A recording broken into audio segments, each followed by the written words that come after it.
हमारे देश में जब भी गौ हत्या के मुद्दे पर बात होती है तो इस पर जबरदस्त हंगामा होता है। संसद से लेकर सड़क तक इस मुद्दे को लेकर विरोध प्रदर्शन किए जाते हैं और सरकारों द्वारा भी इस पर बहुत चिंता जताई जाती है। आज हम आपको एक ऐसा मुद्दा बताने वाले हैं, ऐसी खबर बताने वाले हैं जो ग्रामीण भारत की सबसे बड़ी खबर है। असल में हमारे देश में भी दो भारत हैं, एक भारत है और दूसरा इंडिया है।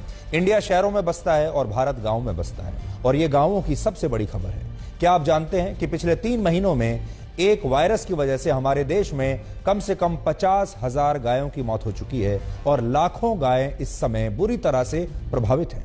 ये खबर भारत के गांवों की इस समय की सबसे बड़ी खबर है। लेकिन दुख की बात यह है कि शहरों के मीडिया में इसकी चर्चा तक नहीं हो रही, जबकि हकीकत यह है कि जिस तरह कोरोना वायरस ने इंसानों पर अपना कहर बरपाया था, ठीक उसी तरह से यह वायरस भी गायों समेत दूसरे पशुओं को बुरी तरह से प्रभावित कर रहा है।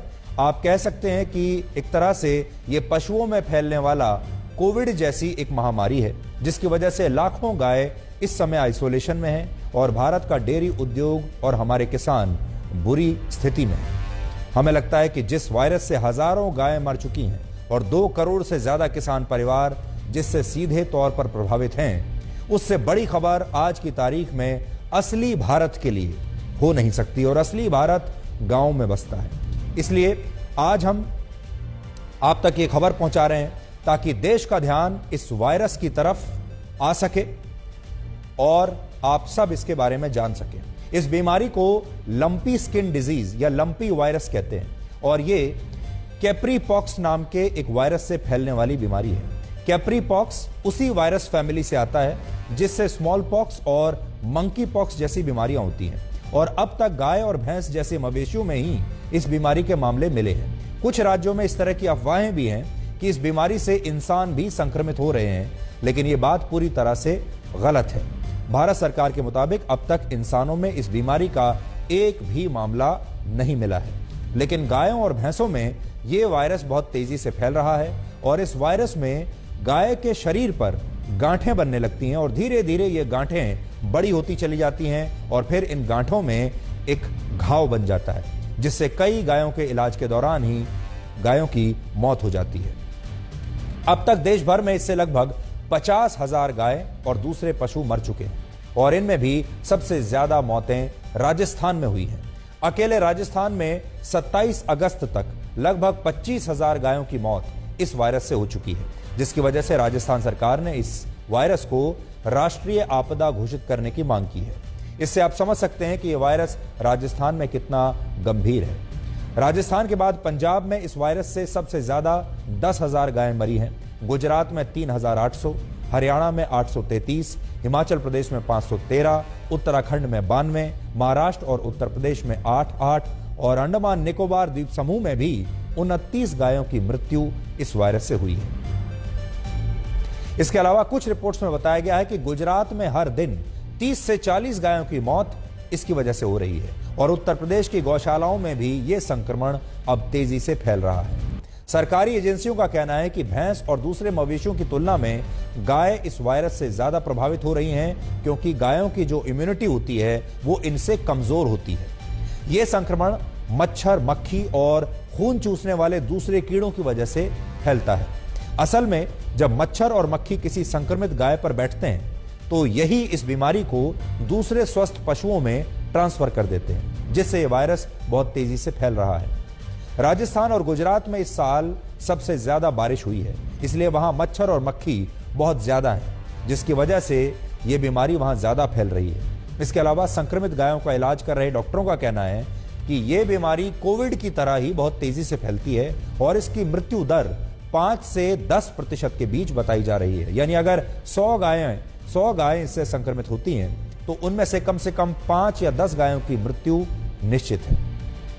इसके अलावा जिस तरह कोरोना से इंसानों को बचाने के लिए आइसोलेशन में उन्हें रखा जाता था या फिर कंटेनमेंट जोन बनाए जाते हैं या टेस्टिंग की रणनीति अपनाई गई थी, ठीक उसी तरह इस वायरस से गायों को बचाने के लिए भी प्रभावित राज्यों में ऐसे ही कंटेनमेंट जोन बनाए जा रहे हैं। संक्रमित गायों को आइसोलेशन में रखा जा रहा है और उनकी टेस्टिंग हो रही है। भारत सरकार ने कहा है कि राज्य सरकारें चाहें तो इस वायरस की वैक्सीन के अलावा गोट पॉक्स के दौरान लगने वाली वैक्सीन भी इस्तेमाल कर सकते हैं, जो 75% तक प्रभावी है। फिलहाल राजस्थान के 33 में से 32 जिलों में यह बीमारी फैल चुकी है और लगभग 8 लाख गाय और दूसरे मवेशी इससे संक्रमित हुए हैं और 2 लाख गायों को वैक्सीन अब तक लग चुकी है। इसके अलावा राजस्थान सरकार ने वैक्सीन की 41 लाख डोज का नया ऑर्डर दिया है और पंजाब में 1.25 लाख गाय इससे संक्रमित हैं और 5,40,000 गायों को वैक्सीन लग चुकी है। गुजरात में 4.5 लाख, हरियाणा में 5 लाख, हिमाचल प्रदेश में 50,000, उत्तराखंड में 20,000 और महाराष्ट्र के 4 प्रभावित जिलों में 36,000 गायों को वैक्सीन लगाई जा चुकी है और उत्तर प्रदेश सरकार ने 17.5 लाख वैक्सीन की डोज अभी मंगवाई है। लंपी वायरस नाम की ये बीमारी नई नहीं है, बल्कि ये बीमारी 93 वर्ष पुरानी है, क्योंकि इसका सबसे पहला केस वर्ष 1929 में जाम्बिया में मिला था। इसके बाद 2019 में ये बीमारी बांग्लादेश में फैली थी और उसी साल पश्चिम बंगाल और ओडिशा इस वायरस की वजह से परेशान हुए थे और वहां पर इस वायरस का पहला मामला रिपोर्ट हुआ था। लेकिन यह बीमारी इस साल के अप्रैल महीने में तेजी से फैलनी शुरू हुई, जब गुजरात के कच्छ में स्थित गौशालाओं में कुछ गाय इससे संक्रमित हुई। फिलहाल संक्रमित गायों में इस बीमारी के लक्षण दिखने में 4 से 14 दिनों का समय लगता है, जिसे इंक्यूबेशन पीरियड कहते हैं। नोट करने वाली बात यह है कि गायों में भी जो क्रॉस ब्रीड नस्ल की गायें हैं, उनमें इस बीमारी का सबसे ज्यादा प्रभाव है, यानी वो सबसे ज्यादा प्रभावित हो रही हैं, जबकि हमारे यहाँ की देसी गायों में इस बीमारी का प्रभाव उतना नहीं है। देसी गाय इससे संक्रमित तो हो रही हैं, लेकिन 4 से 6 हफ्तों में इलाज के बाद वो ठीक भी हो रही है और इस बात ने डेयरी उद्योग से जुड़े किसानों को अब चिंता में डाल दिया है।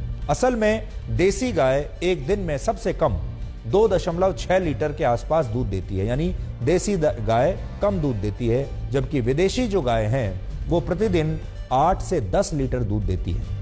लेकिन जो क्रॉस ब्रीड नस्ल की गाय होती हैं वो हर दिन 10 से 15 लीटर तक दूध देती हैं और फिलहाल इस वायरस से इसी नस्ल की गाय सबसे ज्यादा प्रभावित हो रही हैं और मर रही हैं, जिससे किसानों और डेयरी उद्योग से जुड़े लोगों में काफी डर फैला हुआ है, क्योंकि डेयरी उद्योग में सबसे ज्यादा इसी गाय को इस्तेमाल किया जाता है, क्योंकि ये ज्यादा दूध देती है। पूरी दुनिया में दूध का सबसे ज्यादा उत्पादन हमारे देश भारत में ही होता है।